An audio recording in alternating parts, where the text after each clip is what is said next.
Hello friends, welcome back to our YouTube channel. आज हम करेंगे class 11 business studies chapter 11 multinational companies and joint venture का lecture number 2। ये हमारा आज का इस चैप्टर का लास्ट चैप्टर होगा और इसी लास्ट लेक्चर होगा और इसी के साथ हमारा चैप्टर कंप्लीट हो जाएगा। आज के लेक्चर में जो हम टॉपिक कवर करेंगे वो होगा meaning and benefits of joint venture. इससे पहले वाले लेक्चर में हमने merits, demerits, meaning, definition and features of multinational companies किया था। तो चलिए बिना देरी के आज के लेक्चर को स्टार्ट करते हैं। What do you mean by joint venture? Joint venture क्या होता है? When two or more independent firms together establish a new enterprise by pooling their capital, technology and expertise, it is known as joint venture. जब दो या दो से ज्यादा independent firms क्या करती हैं, आपस में हाथ मिलाती हैं और एक न्यू एंटरप्राइज ओपन करती हैं। किससे? जो उनके पास कैपिटल होता है उससे, और जो टेक्नोलॉजी उनके पास होती है उससे, और जो भी एक्सपर्टीज लेवल वो अपना ला सकते हैं उस न्यू एंटरप्राइज के लिए उससे। वो जो एक न्यू एंटरप्राइज क्रिएट होता है that is known as joint venture. Examples क्या है इसके? Hero cycle of India, Hero cycle जो है वो इंडिया की, and Honda Motors company of Japan, जो होंडा मोटर्स है वो कहाँ की है? जापान की है।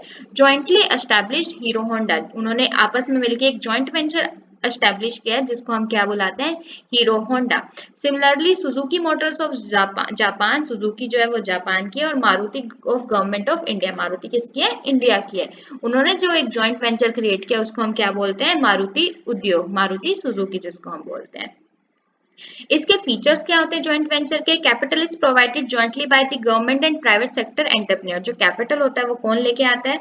गवर्नमेंट उनको प्रोवाइड करती है और प्राइवेट सेक्टर एंटरप्रेन्योर लेके आते हैं। मैनेजमेंट में भी entrusted to the private entrepreneur, जो मैनेजरियल वर्क होता है जॉइंट वेंचर्स का वो किसको दे दिया जाता है? प्राइवेट एंटरप्रेन्योर्स को दिया जाता है। It combines both social and profit objectives. इसका जो मेन ऑब्जेक्टिव होता है वो प्रॉफिट तो अर्न करना होता है, साथ में सोशल ऑब्जेक्टिव, सोसाइटी की मदद करना भी होता है।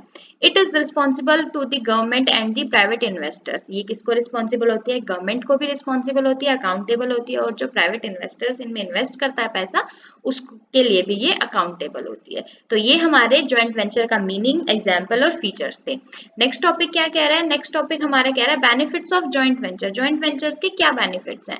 पहला बेनिफिट क्या कह रहा है? Greater resources and capacity.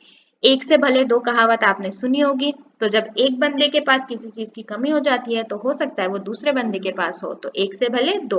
वही ज्वाइंट वेंचर में भी होता है। In a joint venture of resources and capacity of two or more firms are combined which enables it to grow quickly and effectively, efficiently। तो ये जो जॉइंट वेंचर होता है जब उसमें रिसोर्सेज और कैपेसिटी जो होती है वो एक बंदे की नहीं, दो या दो से ज्यादा फर्म्स की कंबाइन होती है, तो उनके जो रेट ऑफ ग्रोथ होता है वो भी क्या हो जाता है? इंक्रीज हो जाता है, और जो एफिशिएंसी लेवल होता है वो भी क्या हो जाता है? इंक्रीज हो जाता है। सेकंड बेनिफिट क्या कह रहा है? Access to advance technology. It provide access to advance technology of production which increases efficiency and then helps in reduction in cost and improvement in quality of product.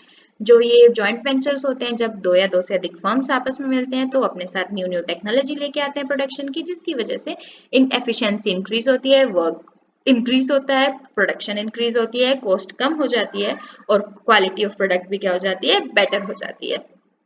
Access to new markets and distribution of network. अब आप Suzuki, Maruti Suzuki का ही example ले लीजिए। ऐसा नहीं है कि Maruti Suzuki की कार सिर्फ इंडिया में चलती है, वो ऑल ओवर वर्ल्ड चलती है।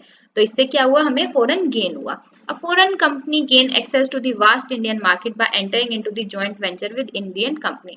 अब जापान की कंपनी है सुजुकी, वो आई है तो उसको इंडियन मार्केट की बहुत ज्यादा वास्ट एंटरिंग मिल गई है कि यहाँ पे भी उसको इनकम हो सकती है। It can also take advantage of the well established distribution system of local firms. उसको जो लोकल फर्म्स है वहां से भी क्या होता है? वेल डिस्ट्रीब्यूटेड, वेल एडवांटेज मिलती है। जैसे कि मारुति सुजुकी जो है, सारे प्रोडक्ट, सारे मारुति सुजुकी गाड़ियों के सारे इंजन या जितनी भी चीजें, मैकेनिकल चीजें उसमें लगती है, वो सारी एक ही जगह पे प्रोड्यूस नहीं होती, वो इंडिया के हर कोने में प्रोड्यूस होती है। तो उससे क्या होता है? फॉरेन कंपनी को एक वास्ट एरिया मिल जाता है अपने काम को सेटअप करने का। Innovation. Foreign partners in joint ventures have the idea and technology to develop innovative product and services। जो foreign partners होते हैं उनके पास joint venture के, उनके पास क्या होते हैं? बहुत ज़्यादा innovative ideas होते हैं कि वो अपने product और services को कैसे develop करें। They have an advantage in highly competitive and demanding markets। क्योंकि वो already developed markets हैं, developed nations हैं, तो उनके पास ज़्यादा experience है as compared to Indian market कि हम अपने demands, market demand को कैसे fulfill कर सकते हैं और कैसे हम उनको increase कर सकते हैं। सकते हैं। Low cost production, raw material and labour are comparatively cheap in developing countries.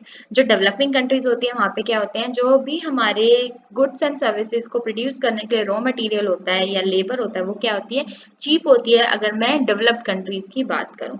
So if one partner is from developing country, they can be benefited by the low cost of production. अगर दो joint venture में से अगर दो companies है और उसमें से एक कंपनी डेवलपिंग है तो जो दूसरी डेवलप्ड कंट्री की कंपनी है उसको क्या होता है, बेनिफिट होता है, उसको लो कॉस्ट ऑफ प्रोडक्शन में अच्छे बंदे मिल जाते हैं काम करने के लिए। लास्ट बेनिफिट क्या कह रहा है, well known brands name, when one party has well established brand and goodwill the other party gets its benefit. अगर एक दो जॉइंट वेंचर में दो कंपनीज है, उन दोनों में से एक जो है वेल रिनाउंड है, उसकी मार्केट में बहुत वैल्यू है, लेकिन उसने किसी ऐसी फर्म के साथ अपना हाथ मिलाया है जिसकी इतनी वैल्यू नहीं है, तो क्या होगा, उस जो जो हाईली रिकमेंडेड है, जो हाईली एस्टेब्लिश्ड है, उसकी गुडविल का भी किस पे असर होगा, जिसके साथ उसने हाथ मिलाया, जिसके साथ उसने एक न्यू जॉइंट वेंचर क्रिएट किया है। Products of such brand names can be easily launched in the market, और उस ब्रांड नेम्स के भी जो प्रोडक्ट होंगे वो भी क्या होंगे, इजीली मार्केट में लॉन्च हो जाएंगे। आई होप आपको आज का चैप्टर समझ में आ गया होगा। इसी के साथ हमारा चैप्टर 11 कंप्लीट होता है। हम अगली वीडियो में चैप्टर 12 स्टार्ट करेंगे, जो कि हमारी एक अलग यूनिट है, दैट इज बिजनेस सर्विसेज का first chapter banking. Thanks for watching. Please like, share and subscribe our channel for more